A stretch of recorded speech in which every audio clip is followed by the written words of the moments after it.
Shalom Bapak, Ibu, dan Saudara-saudari yang diberkati oleh Tuhan. Puji dan syukur atas hadirat Tuhan, kita boleh ada sampai saat ini, itu semua karena pertolongan kasih setia Tuhan. Renungan malam kita pada hari ini sesuai dengan Almanak Nas GKE, diambil dari kitab 2 Raja-Raja pasal 2 ayat 16 sampai dengan 18 dengan judul perikop Elia naik ke sorga. Bapak, Ibu, dan Saudara-saudari yang diberkati oleh Tuhan,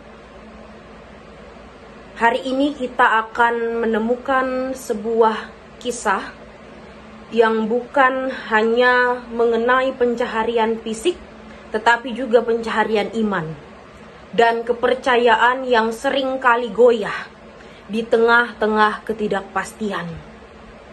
Setelah Elia diangkat ke surga, dalam angin badai, para nabi dari Yeriko, meskipun telah menyaksikan mukjizat tersebut, mereka masih bergumul dalam keraguan. Mereka menyarankan kepada Elisa agar mengizinkan 50 orang untuk mencari Elia. Barangkali roh Tuhan membawanya ke tempat lain. Elisa sebagai nabi yang telah menerima roh Elia, di mana ia dengan yakin berkata, "Janganlah suruh pergi."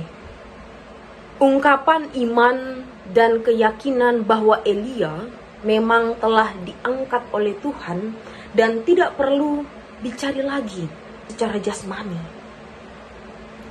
Namun karena tekanan dan desakan terus-menerus hingga memalukan, Elisa pada akhirnya membiarkan mereka pergi.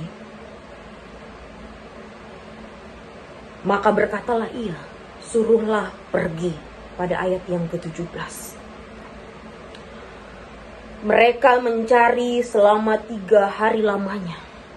Dan seperti yang telah dikatakan Elisa, mereka tidak menemukan Elia. Ketika mereka kembali dengan tangan kosong, Elisa berkata, "Bukankah telah kukatakan kepadamu, jangan pergi?" Tentunya ini adalah sebuah teguran, namun lembut. Dan ada kata tegasnya, bahwa iman tidak boleh dikalahkan oleh desakan rasa ingin tahu kita dan keraguan-keraguan. Dari peristiwa atau nas kita pada hari ini, tentunya kita belajar bahwa iman sejati adalah percaya kepada karya Tuhan, bahwa ketika mata jasmani tidak dapat melihat setiap bukti, Elisa adalah contoh dari orang yang berdiri teguh dalam keyakinannya. Sementara bagaimana 50 orang itu yang mewakili sisi manusia diri kita, yang masih sering perlu melihat dulu baru percaya. Tuhan menghendaki kita percaya kepadanya, percaya sepenuhnya, bukan hanya ketika segalanya masuk akal, tetapi juga ketika kita belum melihat hasilnya. Iman yang sejati bukanlah tentang seberapa banyak kita bisa usahakan dengan kekuatan sendiri, tetapi seberapa besar kita mempercayai bahwa Tuhan sedang bekerja, meskipun tersembunyi dari pandangan mata. Bapak, Ibu, dan Saudara-saudari yang diberkati oleh Tuhan, berapa sering kita seperti 50 orang itu yang meragukan rencana Tuhan, di mana bersikeras memakai logika sendiri, kehendak sendiri, dan pada akhirnya menyusahkan diri dalam pencaharian yang sia-sia. Padahal Tuhan telah berbicara melalui firman-Nya, melalui hamba-Nya, melalui tanda-tandanya. Mari jangan biarkan setiap keraguan-keraguan menutupi setiap kepekaan kita terhadap suara Tuhan.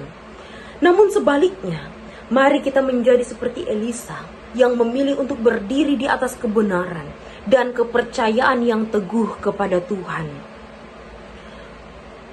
Dan perlu diketahui, di tengah-tengah kehidupan dunia yang tengah kita jalani pada saat ini, tentu penuh dengan kebingungan, kegelisahan. Namun Tuhan mencari orang-orang yang tidak hanya mendengar firman-Nya, tetapi juga percaya dan hidup di dalamnya tanpa syarat, tanpa keraguan. Kiranya Tuhan Yesus selalu memberkati kita, menyertai kita dalam kita menjalani setiap proses kehidupan yang kita jalani, sehingga kita taat dan setia kepada Tuhan. Kiranya Tuhan Yesus selalu memberkati bahkan menyertai. Amin. Mari kita satukan hati kita, mari kita berdoa. Sungguh besar kasih setia Tuhan di dalam setiap proses kehidupan kami Bapa. Kami berterima kasih dan mengucap syukur atas kehidupan dan napas kehidupan yang masih Tuhan percayakan kepada kami. Sampai saat ini Bapa, sampai detik ini Tuhan, kami boleh ada. Itu semua karena kasih setia Tuhan yang selalu melingkupi kami Bapa. Kami juga berterima kasih atas firman yang boleh diperdengarkan kepada kami. Biarlah firman-Mu tidak berlalu begitu saja, namun melekat di setiap hati dan pikiran kami. Biarlah firman-Mu dapat menjadi rema dalam setiap kehidupan kami. Ajar kami Tuhan untuk selalu mendengar setiap kehendak-Mu Bapa, taat dan setia kepadamu Tuhan, dan melakukan firman-Mu di dalam setiap proses kehidupan kami Bapa. Kami menyerahkan seluruh rangkaian kehidupan kami ke dalam tangan pengasihan Tuhan. Biarlah Tuhan yang berkuasa atas kami. Di dalam nama Tuhan Yesus Kristus kami berdoa dan bersyukur. Amin.